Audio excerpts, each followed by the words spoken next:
PlayStation 5 is out. Whoa, he did a Bugsnax! Bugsnax! By now, you might as well Okay, if this is good, I'll fucking play it. be dead because you can't play the new game Bugsnax. When the PS4 released, it came bundled with If he said it's fucking good, I'll play it, a motherfucker. game How about called that? Knack. Now, many of you on this channel have probably never heard of this game. The future of this stream depends on what Donkey has to say about But at the Bugsnax. time, it was considered to be the apex of graphics. 300,000 polygons per second, just on the Knack alone. Playing Knack was like looking into the future of video games, and now, 17 years later, players can experience this feeling once again with the famous game of Bugsnax. Or should I say, Bugsnax.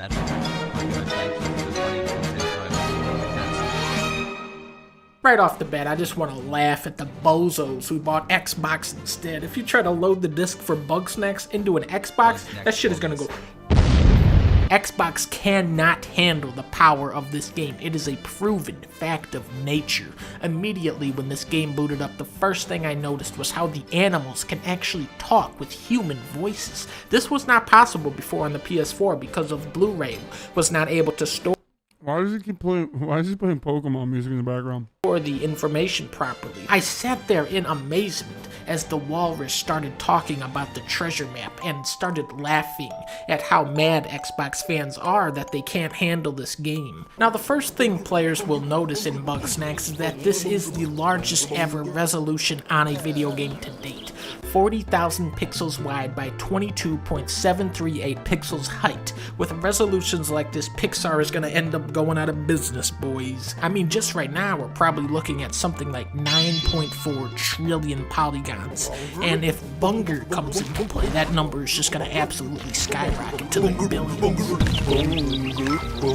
For my tech guys out there who've played, Red Dead Redemption 2, you are going to notice a lot of those post-processing techniques used here to far greater extent, like antroscopic filtering, which is a method of filtering out poorly placed polygons and redistributing them to areas where they can make a more noticeable impact. This is how you end up with photorealistic characters like Crapple and Weenie Worm. The voice acting here is top of the line stuff. Dolby 4.2, THX surround woofer, they brought in all the greatest actors in for this one, like Jack Nicholson's and Donnie Sheed. HasanAbi.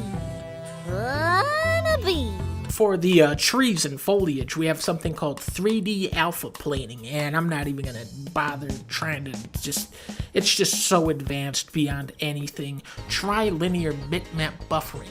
This is essentially a pipeline effect that is able to move characters from one level to another. Fully dynamic depth of field queuing. This is noticeable when you are launching. Hideo Kojima played the game and then cried for 3 days straight later. That's a good one, chatter. Good meme. Ketchup at the Frylock monster.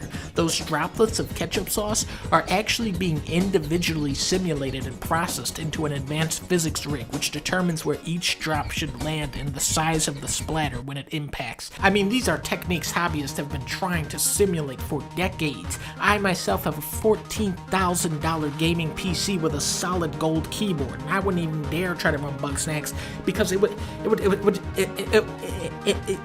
Bugsnax. Merc Cerny said video games will no longer have to load because of a special microchip, so now you can feed a hippo 100 wieners to turn her arm into a hot dog. For stuff like shadows and ambient occlusion, they are using some new strand of Phong shading. Phong shading, of course, was invented by Phong Bui Tuan.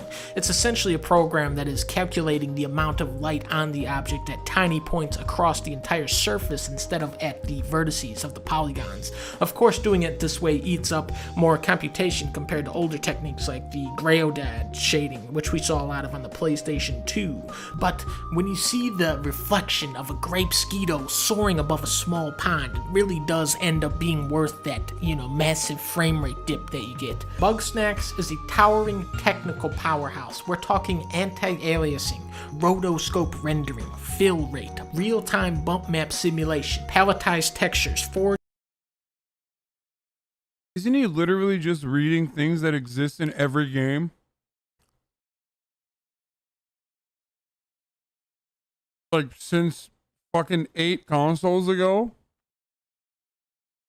4K tessellation, Z buffer. This game is only At possible first, I didn't understand. At first, I thought he was making terms up because I didn't know. And then now I like get half the jokes are. on the PlayStation 5. But if you wanted to, you could probably just play this on the original PlayStation 1 too.